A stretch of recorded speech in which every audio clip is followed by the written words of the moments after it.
Estamos ahora mismo frente a la Catedral Nueva de Salamanca. Aquí hablo de dos catedrales o las catedrales porque tenemos dos, tenemos la nueva y tenemos la vieja. Tenemos esta torre de las campanas, a partir de esta torre de las campanas comienza la Catedral Vieja. Todo esto que estamos viendo actualmente es la nueva, las dos están unidas, hay un muro que está compartido por esas dos catedrales. De momento, hasta que no lleguemos a la vieja, vamos a hablar de la nueva, que es lo que tenemos enfrente. Esta catedral nueva es la penúltima catedral gótica que se construye en España junto a la catedral de Segovia. Empezaron las obras en el año 1513 y se terminaron en el año 1733. Es decir, las obras duraron 220 años. Lo que tenemos enfrente es la fachada principal, fachada de la Epifanía, que nos recuerda el nacimiento de Cristo. Pero no solo es el nacimiento, es la muerte de Cristo también en la parte superior, con San Pedro y San Pablo a ambos lados. Luego tenemos dos fachadas laterales, donde no ven decoración. No hay decoración porque nos quedamos sin dinero. Siglo XVIII, España está en crisis, estamos a punto de perder el imperio, significa guerras. Es decir, poco dinero para otras cosas que no fueran guerras y finalmente no pudimos terminar con la decoración de la catedral. Eso es algo que vamos a ver fuera y dentro. Esta es la fachada oeste. Bueno, desde aquí vemos una de las vistas más bonitas que tiene la ciudad, las torres barrocas de la Clerecía. Aquí a la izquierda tenemos el edificio histórico de la universidad y enfrente tenemos el Colegio Mayor de Anaya, un colegio que era como de residencia universitaria, ¿vale? Pero tenían otro objetivo, que era dar becas a estudiantes, ayudar a estudiantes que no podían pagar su inscripción en la universidad. Y actualmente esa es la Facultad de Filología, que pertenece a la universidad. Y luego allá al fondo hay un edificio fantástico que les recomiendo que visiten, que es el convento de San Esteban. Hablábamos de los padres predicadores dominicos, de Francisco de Vitoria, precisamente es ese convento que les aconsejo que visiten. Y luego aquí ya tenemos la fachada norte de la catedral, donde vemos que es la entrada de Cristo en la ciudad de Jerusalén. Porque se dan cuenta como tenemos esta puerta roja, y aquí hay una especie como de línea, ¿verdad? Con una piedra que es un poquito más blanca y después una piedra más oscura. Esta piedra más blanca data del año 92. ¿Y eso cómo lo sé yo? ¿Qué pueden ver ustedes aquí? ¿Un astronauta? Un astronauta. Y astronautas en el siglo XVI pocos. Esto no me queda más remedio que ser del siglo XX. En realidad esto es una restauración que se hizo en el año 92. Pero no es el único elemento, porque aquí podemos ver como una especie de león, pero ¿qué tiene en la mano? ¿Qué está comiendo? Un helado de 3 bolas. Es decir, el animal pudo haber existido en el siglo XVI, pero el helado no es posible, eso es del siglo XX. Dos elementos que me están diciendo que esto es nuevo. También hay más cosillas, ¿eh? Aquí hay un lince, ahí hay un toro, un conejo, una cigüeña. Se dan cuenta cómo la piedra al principio es un poquito más blanquecina y después se va dorando, va cogiendo este tono más dorado, que finalmente es la característica de la ciudad. Bueno, estamos dentro de la Catedral Nueva, esta catedral que se construye a triangulum, es decir, como un triángulo, con lo cual tenemos las tres naves. La nave central es más alta, es más ancha que las dos laterales. Vemos también estas grandes columnas y estas pequeñas columnitas que hacen toda esta decoración de la parte superior. La bóveda de crucería estrellada, estas flores, estas estrellas. Hay también tres partes a nivel de ventanales, pero no vemos todas las vidrieras porque nunca las compramos. Compramos algunas, las compramos en Amberes a un maestro que se llamaba Enrique de Broy, pero no compramos todas las vidrieras, entonces son los ejemplos que nosotros podemos ver. Sin embargo, es una catedral muy española y yo eso lo sé porque cuando nosotros entramos no vemos la catedral, hay algo que nos tapa la vista, que es el coro. El coro está en el centro de la estructura. Esto era una recomendación a no hacer, pero siempre en España, casi todas nuestras catedrales, tenemos el coro en el centro. Ya la familia Churriguera es la que va a trabajar en la parte central de la estructura. Desde aquí vemos las tres funciones bien definidas de la catedral. Por una parte vemos la parte del coro. El coro no es el más grande que tiene Salamanca, ni muchísimo menos, tiene 89 sitiales, pero sí es verdad que es el más decorado. Tiene tres partes a nivel de decoración. La primera parte donde hay bustos de mujeres. En la parte central hay figuras a cuerpo entero de santos, de apóstoles, de hombres en general. Y luego la tercera con esos angelitos alados. Cada uno de ellos tiene un instrumento de música distinto y una posición distinta. Tenemos el atrio o el facistol, lógicamente, y al fondo tenemos el pelícano eucarístico, se está arrancando carne de sí mismo para alimentar a los polluelos, no es otra cosa más que una interpretación de la salvación, hace referencia a la salvación. Entonces esto era la parte de lo que era el rezo de las horas, es donde se hacía el rezo de las horas, laudes, maitines, vespertina, intermedia, ya no se utiliza, porque seguimos las recomendaciones del Vaticano II, es decir, ya todo tiene lugar en la parte del altar. Porque vemos la segunda función, tenemos la vía sacra, luego tenemos aquí los bancos y luego tenemos la parte del altar. Problema del altar es que no hay retablos, ¿se dan cuenta? Como no hay una estructura, pues porque nos quedamos sin dinero. En el siglo XVIII, por la misma razón que fuera, no teníamos decoración. Lo único que podemos ver es la Asunción en el centro y a ambos lados los padres de la iglesia, tanto oriental como occidental. Y luego también tenemos la cúpula, fantástica cúpula de churriguera. Debajo de las ventanas hay escenas de la vida de María y la forma es un octógono, número 8, porque el número 8 es el número de la eternidad. Y ya lo último, ya sí que se hizo, fue el púlpito de finales del siglo XIX y pagado por un obispo de la época, el padre Cámara.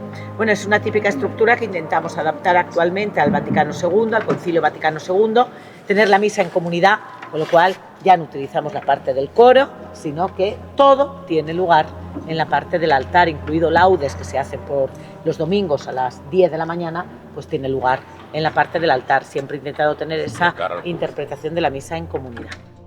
Luego esta es la capilla más importante de la ciudad, de la catedral. Por una parte enfrente ahí tenemos un Cristo, que es el Cristo de las batallas, es un Cristo del siglo X, que lo trajo el primer obispo de Salamanca, Jerónimo de Périgueux, lo trajo en el siglo XII.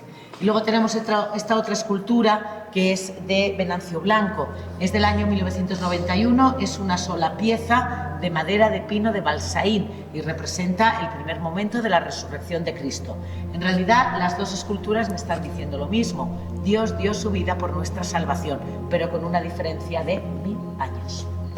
Y detrás tenemos otra una pintura que se compró hace 2 años y es de Maillo y representa lo mismo, es decir, la crucifixión, la resurrección, Dios Padre. Luego pueden ver estos triángulos que representan las bombas de la guerra en Ucrania, porque empezó esta pintura cuando la guerra había comenzado. Entonces, bueno, pues quiso hacer referencia a la guerra de Ucrania. Bueno, y vamos, este muro ya está compartido por las dos catedrales. Estamos todavía en la Catedral Nueva. Vamos a ver. Se cree que las obras comenzaron entre el año 1140 y 1150, que se tardaron unos 150 años en ser construidas. Significa que a finales ya prácticamente del siglo XIII ya la habíamos terminado. Es una catedral románica, especialmente podemos ver las columnas, no tienen nada que ver con las columnas que hemos visto antes, en este caso son columnas mucho más masivas, mucho más fuertes, son las columnas compuestas. Sin embargo, lo más bonito que tiene la catedral es lo que tenemos enfrente. Este es un retablo que se sabe que en 1446 está ahí aquí puesto, es de un artista italiano que se llamó Dello Delli, y él nos cuenta la vida de Jesús y de María a partir de 53 pequeñas tablas que hay que empezar a leer en la primera línea, de izquierda a derecha y desde abajo hacia arriba. Es de lo que se llama de gótico internacional, porque mantiene una serie de características, como por ejemplo podemos ver los colores dorados que hay encima de los paneles o los colores tan puros y tan brillantes. Todo está construido en madera, excepto la parte superior, que es un fresco, que es el juicio final. Cristo está en la mitad de la pintura, es un Cristo juez, es un Cristo que levanta la mano, que rinde justicia. Se dan cuenta como los muertos resucitan de la parte inferior y se van dividiendo en 2 grupos. A la izquierda vestidos de blanco los buenos y a la derecha vestidos de desnudos, que son los malos. Y los malos van al infierno. ¿Y cómo está representado el infierno? Porque no hay fuego, no hay llamas. Lo que sí podemos ver es en la derecha la cabeza de un animal verde que abre la boca por donde esos personajes van a hablar. Evidentemente es una interpretación del infierno y por extensión del juicio final. Y luego en el centro de todo el retablo hay una pequeña escultura, es la patrona de Salamanca, es la Virgen de la Vega, es una típica Theotokos, Madre de Dios, sentada en el trono, no tiene expresión, no tiene movimiento y es la patrona de nuestra tierra. Las fiestas que ya vamos a terminar, que estamos celebrando. Luego tenemos dos órganos que en este caso son realejos. No tenemos un coro en el centro, pero hay dos órganos. Realejos significaba se podían llevar de una parte a la otra de la catedral, no eran órganos fijos, y hay dos. Uno aquí a la izquierda, que de esa forma triangular, y este cuadrado, que es el órgano de Salinas. Salinas fue profesor de música en la segunda mitad del siglo XVI y él se quedó ciego cuando tiene 10 años. Su padre pensó que una buena salida era estudiar música, estudió música en Roma y más tarde vino aquí para ser profesor. Y bueno, pues son los dos órganos que tenemos ahí, se pueden tocar, de hecho se tocan normalmente, pero para cosas un poquito importantes, ¿de acuerdo? Si no, no se suelen utilizar. Y vemos dos catedrales, hemos visto dos catedrales, no tiene nada que ver. Esta es mucho más europea en este sentido, la otra es mucho más española, el coro en el centro. ¿Y por qué tenemos dos? No queríamos tener dos, queríamos tener una, la catedral nueva, y pensar, bueno, cuando la terminemos quitamos la vieja. Lo que pasa es que como seguimos utilizando la catedral vieja, la valorizamos, y a finales del siglo XVII decidimos no tirarla. Por eso Salamanca mantuvo esas dos catedrales, y de hecho han visto como hay un muro que está compartido por las dos, pero no tiene nada que ver una con la otra. Esta mucho más antigua, siglo XII, siglo XVI la catedral. Y ahora ya sí, esta es la entrada al claustro. ¿Se acuerdan ustedes de los vítores? ¿Sí? Pues voy a enseñarles el sitio donde hacían los exámenes de grados. Vamos a entrar por aquí porque los hacían aquí en esta catedral. ¿Por qué la Universidad de Salamanca nace en Salamanca? ¿Por qué no nace en León, en Zamora, en Ávila? ¿Qué teníamos nosotros de especial? Pues absolutamente nada. En realidad es una casualidad. Miren, sabemos que antes del año 1218, aquí en esta catedral hay estudios catedralicios. Estudios para enseñar gramática a los religiosos. Hay unos concilios, los concilios de Letrán, que intentan pues, desarrollar esos estudios que había en las catedrales. El caso es que coincide con la llegada al reino del trono de León un rey, Alfonso IX. Alfonso IX sobre todo es famoso por la reconquista de buena parte de Extremadura, una parte de Portugal. Nosotros estábamos en lo que llamábamos la Extremadura leonesa, es decir, al extremo del Duero, el límite del antiguo reino de León. Alfonso IX pasa aquí largas temporadas, de hecho va a tener un hijo con una tal doña Maura, y cuentan que conoce los estudios que hay aquí.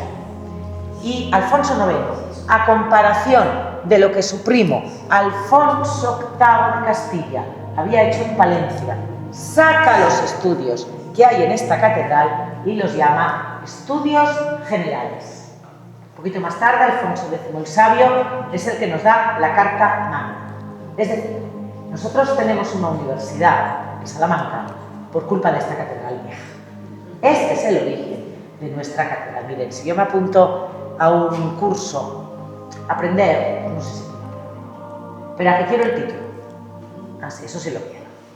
Es decir, la parte más importante de la vida de un estudiante, el examen para la obtención del grado, no tenía lugar en el edificio histórico, tenía lugar aquí, porque este es el origen de la Universidad de Salamanca. El que otorgaba el grado no era el rector era un estudiante, era el maestrescuela, que era el representante de la catedral en la universidad. Eso es lo que yo quería, unir los dos conceptos de las dos instituciones, universidad y catedral. Más allá de esa leyenda, si poníamos pies, etc., eso es lo de menos, pero lo más importante es que ustedes entiendan que este es el origen de la universidad, es la cuna de la Universidad de Salamanca. La Universidad de Salamanca nace en Salamanca por culpa de esta catedral vieja. Más allá si es bonita o fea, más allá de esta tradición, pues es lo importante. Sin esta catedral no hubiésemos tenido la Universidad de Salamanca.